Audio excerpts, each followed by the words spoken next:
தான் என்னன்னு புரியல. இந்த தமிழ்நாட்டில் இருக்கிற வேற புடிங்கறியன்னு சொல்லிட்டு இருக்காரு. இவருடைய மாநிலமான பீகார், பக்கத்து மாநிலத்தில் இருக்கிற பீகாரில் போய் அந்த வேறு பரவி இருக்கு. என்ன பண்ண போறாரு தெரியல. வடக்கு தலையில் முடி முளைச்ச மாதிரி இருக்குது. எதிர்கட்சிகள் ஒன்றா சேர்ந்து இருக்குதுங்க இந்த விஷயத்தில். ஞானேஷ்குமார் அவருக்கு கெட்ட நேரம் நெருங்கிட்டு இருக்குது. மோடியினுடைய உறவுக்காரர் இருந்ததுனால தப்பிக்கிறாருன்னு நினைக்கிறேன். பார்க்கலாம், மக்கள் விழிச்சுக்கிட்டாங்க. இதை அமித்ஷா சுலபமாக எடுக்கிறதுல அர்த்தம் இல்லை. பிரெஞ்சு புரட்சியை பற்றி படிக்கணும். இன்னைக்கு அந்த ஊர்வலம் போறாங்க பாருங்க. ராகுல் காந்தி பீகார்ல போற ஊர்வலத்தை பார்த்தீங்கன்னு, ஒரு நடிகருக்கு இங்க கூட்டம் சேர்ந்து அதை பார்த்துட்டு நாடே நடிக்க போச்சுன்னு பேசிக்கிட்டு, ஒரு நடிகரே இல்லாத ஒரு அரசியல்வாதி ராகுல் காந்தி எந்த படத்துலையும் எனக்கு தெரிஞ்ச ஒரு சினிமாவில் நடிச்சதா அவர் பின்னாடி அத்தனை பேர் போறாங்க, லட்சக்கணக்கில் போறாங்க. பின்னடைவா பார்க்கலாமா தேர்தல் ஆணையத்துக்கு? நிச்சயமா பின்னடைவு தேர்தல் ஆணையத்துக்கு. அமித்ஷா ஒரு நல்ல இனத்துல தானே பண்றாங்க. ஒரு அமைச்சரோ ஒரு முதல்வரோ சிறையில் எங்கே இருக்கிறாருன்னு கேட்டால் சிறையில் இருக்கிறாரு அப்படின்னு சொன்னால் நல்லாவா இருக்கு கேட்குறாரு. கன்றாவியா. அமித்ஷா அப்படி தான் இருந்தார் 3 மாதம். அவர் தான் உள்துறை அமைச்சர். நல்லாவா இருக்கு. மோடி பெஸ்ட் பேக்கரி இதில் கிரிமினல்னு சொல்லி இது பண்ணாங்க. இன்டர்நேஷனல் லெவலில் சொன்னாங்க. இது இந்தியாவில் சொல்லல, இன்டர்நேஷனல் லெவலில் கிரிமினல் சொன்னாங்க. நல்லாவா இருக்குது. கஷ்டமாக தான் இருக்கு. நீ எதுக்காக அதை கொண்டு இருக்கிற? உன்னால் ஒன்றும் பண்ண முடியல. பதட்டத்துக்கு வந்துட்டேன், டெஸ்பரேட்டாக இருக்கு. நாளைக்கு ஏதாவது ஆட்சி மாறிச்சுன்னா நம்ம கதி என்ன ஆகுங்கிற பயம் உனக்கு வந்துருச்சு. அதனால தான் இவ்வளோ சட்டங்கள் நீ கொண்டு வர்ற. லிபர்டி தமிழ் நேயர்களுக்கு வணக்கம். இன்றைய நேர்காணலில் நாம் சந்திக்க இருப்பவர் மருத்துவர் ஐயா டாக்டர் காந்தராஜ் அவர்கள். வணக்கம் ஐயா. சார், ஒருபுறம் அமித்ஷா திமுகவை வேரோடு பிடுங்கி எறிவேன்னு இங்கே பேசிகிட்டு இருக்கிறாரு. இன்னொரு புறத்தில் இப்போ ஸ்டாலின் அவர்கள் வரும் 27ஆம் தேதி பீகாரில் ராகுல் காந்தி நடத்துகிற அந்த வாக்கு திருட்டு அந்த பேரணியில் முதலமைச்சர் மு க ஸ்டாலின் அவர்கள் கலந்துக்கிறாரு. எப்படி சார் பார்க்குறீங்க? தான் என்னன்னு புரியல. இந்த தமிழ்நாட்டில் இருக்கிற வேற புடிங்கறியன்னு சொல்லிட்டு இருக்காரு. இவருடைய மாநிலமான பீகார், பக்கத்து மாநிலத்தில் இருக்கிற பீகாரில் போய் அந்த வேறு பரவி இருக்குது. என்ன பண்ண போறாரு தெரியல. வடக்கு தலையில் முடி முளைச்ச மாதிரி இருக்குது. ஆச்சரியமா இருக்குது. வேரோட புடிங்கறியன்னு சொல்கிறா. 10 நிமிஷத்தில் பார்த்தாக்கா அந்த வேறு பீகார் வரும் போயிட்டு இருக்குது. என்ன பண்ண போறாரு பார்க்கணும். அமித்ஷாவுக்கு ஆழ்தான் தெரியும். கஷ்டத்தை எதிர்கட்சிகள் ஒன்றா சேர்ந்து இருக்குதுங்க இந்த விஷயத்தில்.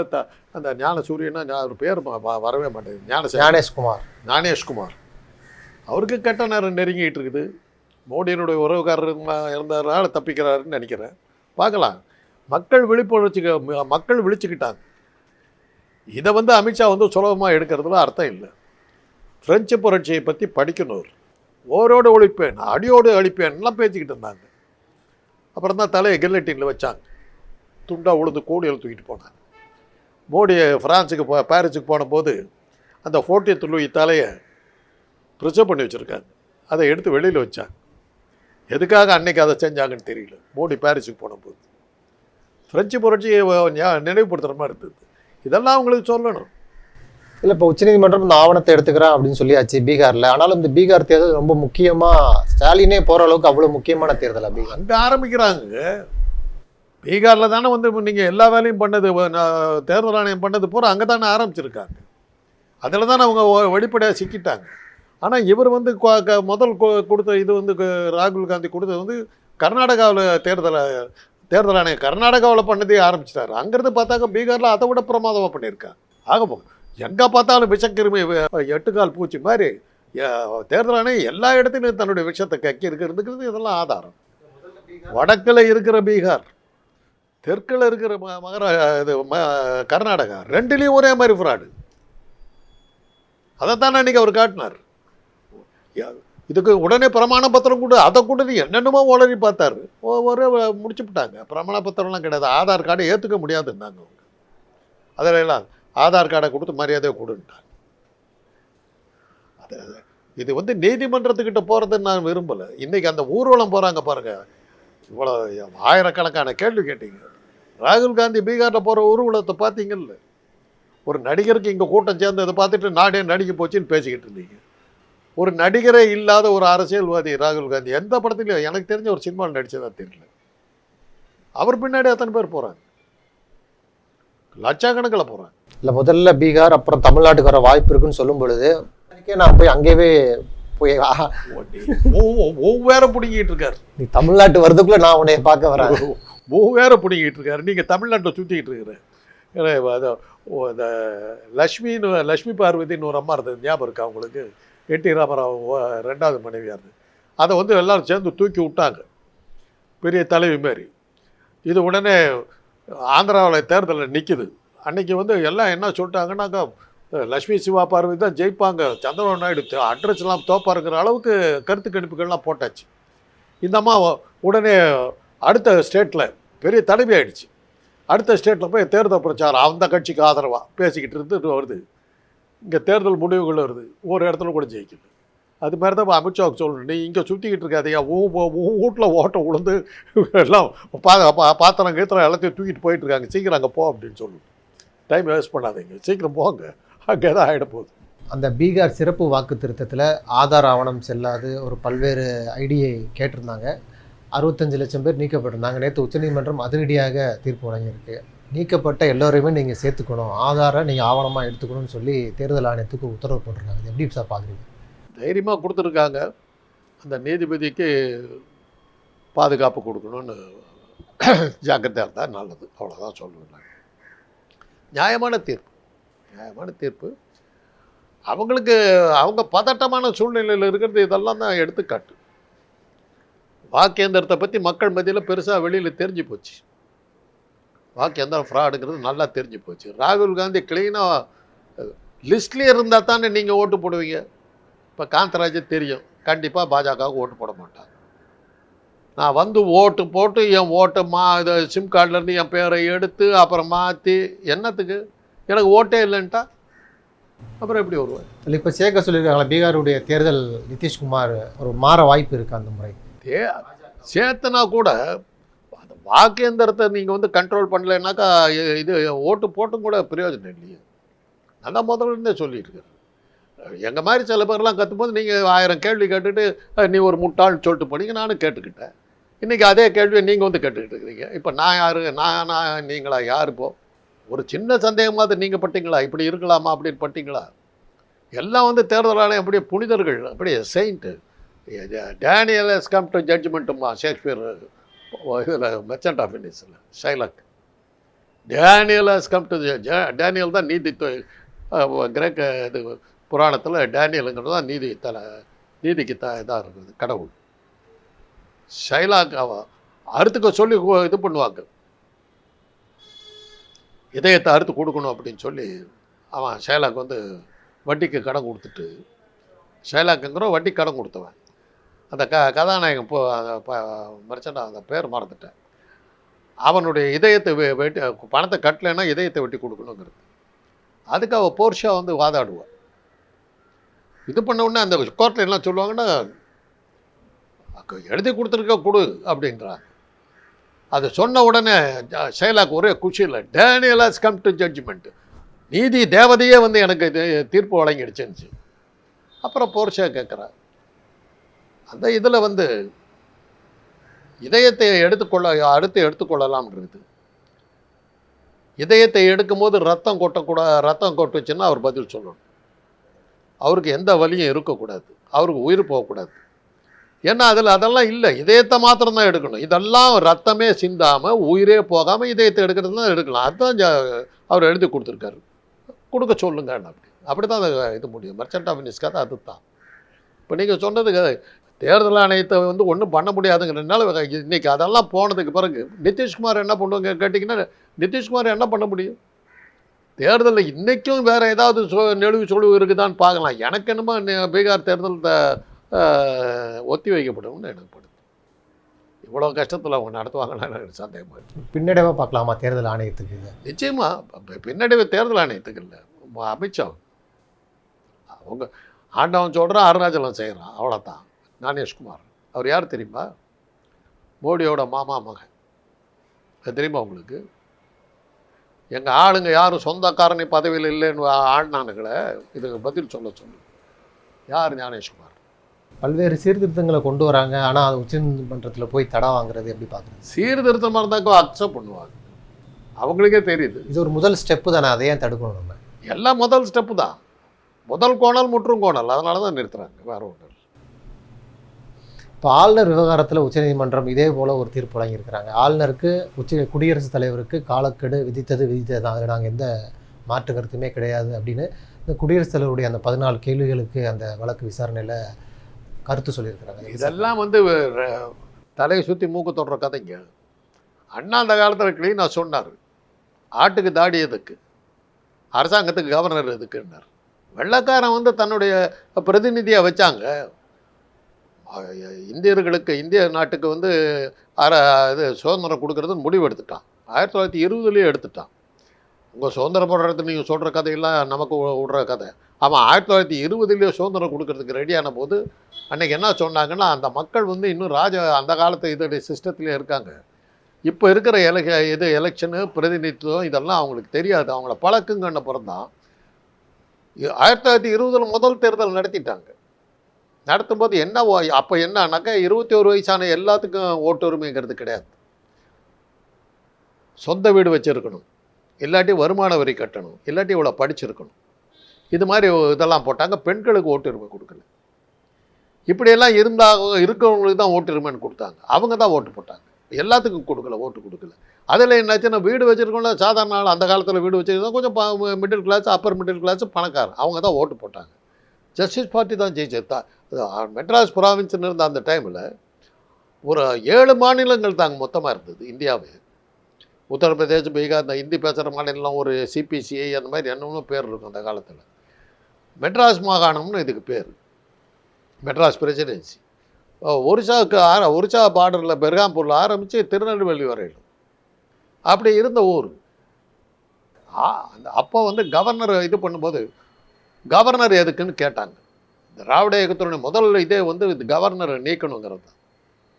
இப்போ கூட இவர் இன்றைக்கி இருக்கிற அரசு முதல்வர் வந்து அவங்க மேலே ஆயிரக்கணக்கான வழக்குகளை போட்டுக்கிட்டு இருக்கும்போது நான் சொல்கிற ஒரே இது வந்து கவர்னரை நீக்கணுன்ற சட்டத்தை கொண்டு தீர்மானத்தை நிறைவேற்று. மசோதாவில் ஒரு சில குறைகள் இருக்கும், அதை சரி செய்ய சொல்கிறாங்க ஆளுநர்கள். வேறு என்ன குறை சொல்கிறது? குறை தான் சொல்ல முடியும். பக்கத்து நான் இந்த வீட்டுக்கு வாடகை கொடுத்துட்டேங்க, நான் ஒன்றும் ஓனர் இல்லை, நீங்கள் வாடகை வசூலிக்கிறதுக்காக உட்காந்துருக்கிறாள், நீ வந்து வீட்டை விட்டு வெளிப்புன்னு சொல்ல முடியும்.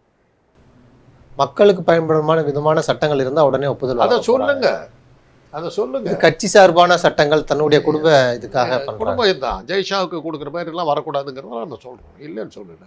ஞானேஷ்குமார் அவன் இந்த மாதிரி மாமா மகனுக்கெல்லாம் கொடுக்கக்கூடாதுன்னு நம்ம சொல்கிறோம். அது கரெக்டு தான், நம்ம இல்லைன்னு சொல்கிறோம்.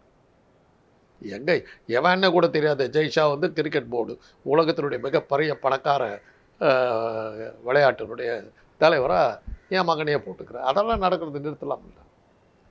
அதனால் அந்த பாயிண்ட்லாம் கரெக்டு தான். அவங்க வந்து இப்போ நீங்கள் சொல்கிறீங்களே, நீங்கள் ரொம்ப சந்தோஷமாக சொல்கிறீங்க. உதயநிதி வந்து நியமிக்கப்பட்டாரா? எலெக்ஷனால் தேர்ந்தெடுக்கப்பட்டு வந்தார். ஸ்டாலின் வந்து வந்தபோது அவர் என்ன நியமிக்கப்பட்டாரா? அன்புமணி என்ன தேர்தலில் நின்னாரா? துரை வைகோனுடைய மகன் வையாபுரி அவர் என்ன எலெக்ஷன் நின்னாரா? யார் தேர்தலில் நின்னாங்க? பிரேமலதா என்ன எலெக்ஷன் நின்று வந்துச்சா? அந்த சுத்தீஷன் யாரோ ஒருத்தர் இருக்கார், அவர் யார்? எல்லா கட்சியும் வச்சுக்கலாம், திமுக மாத்திரம் வாரிசு அரசியல்னாக்க என்ன அர்த்தம்? உனக்கு வாரிசே இல்லை, அந்த மாதிரி இப்போலாமா கட்டை பொட்டாட்டி காட்டில் விட்டுட்டு வரணும்னு அந்த ரூலையும் போட்டாங்களே. அப்படி தான் நம்ம தலைவர் இருக்கார். யசோதா பெண்ணு ஒரு அம்மா இருக்குதா, யார் அது? ராமருக்கு கோயில் கட்டுறாங்க, அதில் கூட ராமனுக்கு சீதையை வைக்காமல் கோட்டு கட்டின ஆளாச்சு அவர். அங்கே கூட ராமனை தலைவித்தி சீதையை விட்டு தான் உட்காந்து. ஆனால் ஒரு உச்சநீதிமன்றம் குடியரசுத் தலைவருக்கும் ஆளுநருக்கும் கெடு விதிப்பது மக்களால் தேர்ந்தெடுக்கப்படாதவருங்க. மக்களால் தேர்ந்தெடுக்கப்பட்ட எம்பிக்கள்.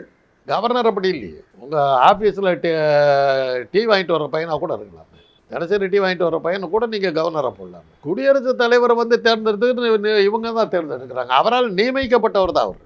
அதனால் அதில் வந்து கேள்வியே இல்லை.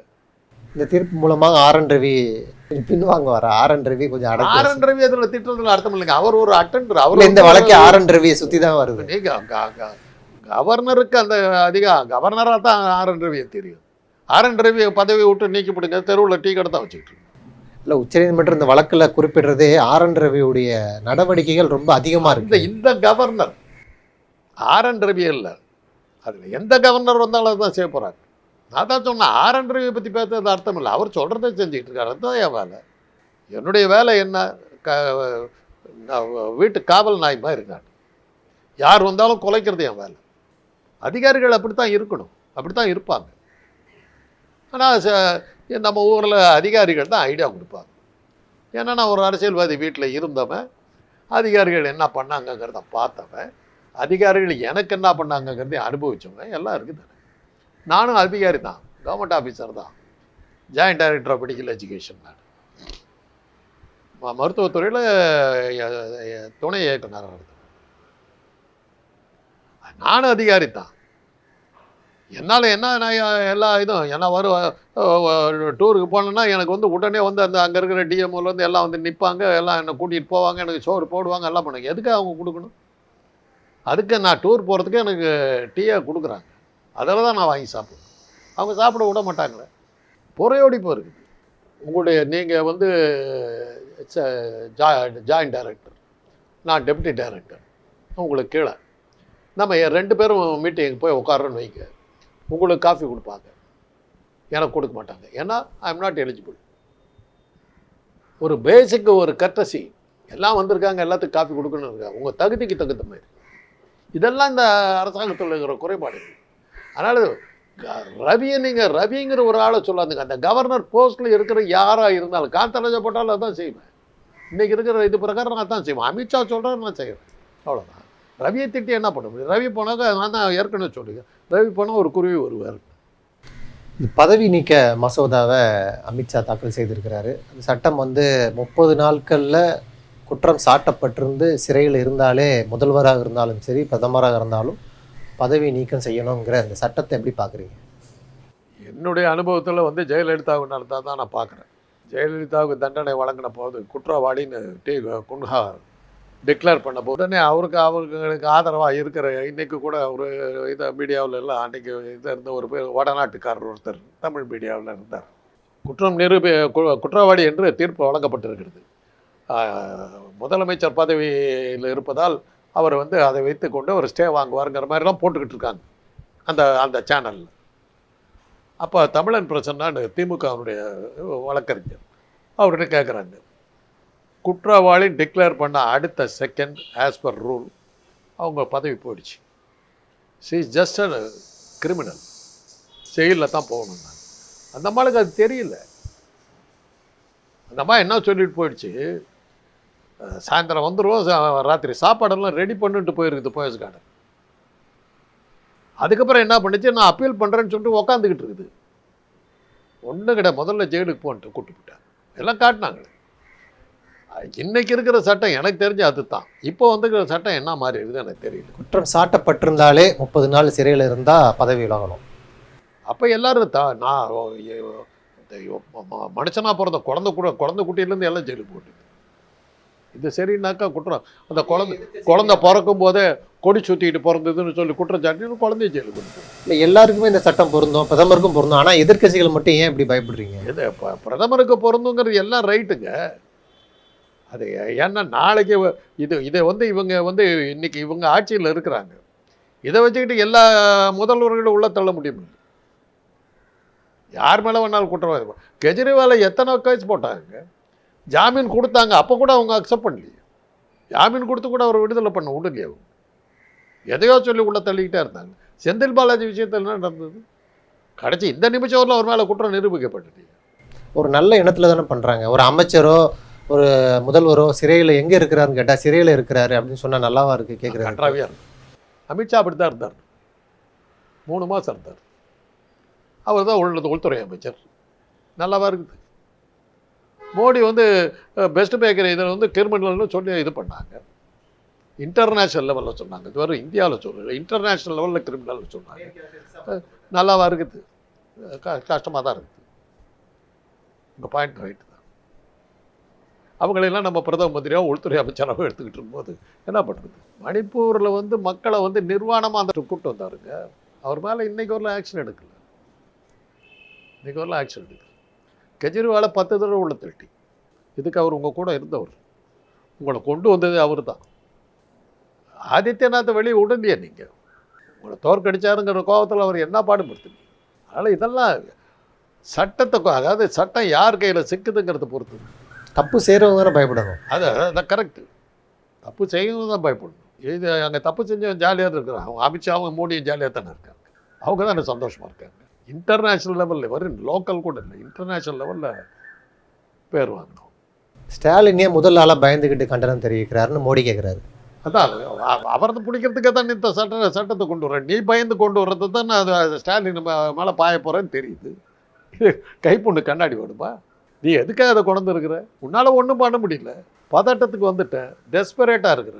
நாளைக்கு ஏதாவது ஆட்சி மாறிச்சுன்னா நம்ம கதி என்ன ஆகுங்கிற பயம் உனக்கு வந்துருச்சு. அதனால தான் இவ்வளோ சட்டங்கள் நீ கொண்டு வர்ற. பயத்தின் வெளிப்பாடு தானே இது. ஒரு சாதாரண அரசு ஊழியர்லேருந்து பிரதமர் வரைக்கும் சட்டம் ஒரே மாதிரியாக இருக்கணுங்கிறது அந்த சட்டம். அதெல்லாம் அழகாக சொல்கிறீங்க, அழகாக சொல்கிறீங்க. நம்ம ஊரில் சட்டம் எப்படி இருக்குன்னு தெரியும். சைக்கிளில் போகிறவனை பிடிச்சிருவீங்க. 10 ரூபா வந்து பேங்க்கில் கட்டாமல் விட்டிங்கன்னா உங்கள் வீட்டை வந்து ஜப்தி பண்ணிடுவீங்க. 10,000 கோடி இது பண்ணிங்கன்னாக்கா நீங்கள் வந்து பத்மஸ்ரீ பாரத் ரத்னா கொடுத்து பாதுகாப்போடு வச்சுருப்பீங்க. விஜயமல்லையா என்ன பண்ணியிருக்காருங்க? லண்டனில் இருக்கிறார். லண்டனில் இருக்கார். உத்தம புத்திரன் நீரவ் மோடி எல்லாம் என்ன யார் அதான் சொல்கிறாங்க. 100 கோடிக்கு மேலே நீங்கள் பேங்க்கை ஏமாற்றிருக்கீங்கன்னா யூ பிலாங் டு பவர்ஃபுல். இது உங்களை ஒன்றும் பண்ண முடியாது. 10,000 ரூபாய் கட்டாமல் விட்டிங்கன்னா பேங்க்கை வந்து வீட்டுக்கு வருவாங்க. அதெல்லாம் மாற்றுறதுக்கு தானே இந்த சட்டம். எப்போ மாற்றுறீங்க? எல்லாத்தையும் அவங்களெல்லாம் காப்பாற்றிட்டு அவங்களெல்லாம் பாதுகாப்பாக வச்சுக்கிட்டு அதுக்கப்புறம் முதல்ல இது வந்து அம்பானி மேலே ஆயிரக்கணக்கான கேஸ் இருக்குது. முதல்ல அதெல்லாம் ஆக்ஷன் எடுக்கட்டும், அப்புறம் பார்ப்போம். நன்றி சார். நிறையா தகவல்களை நேயர்களுக்கு சொல்லியிருக்கீங்க. உங்களுடைய நேரத்துக்கு நிற்கிறேன்.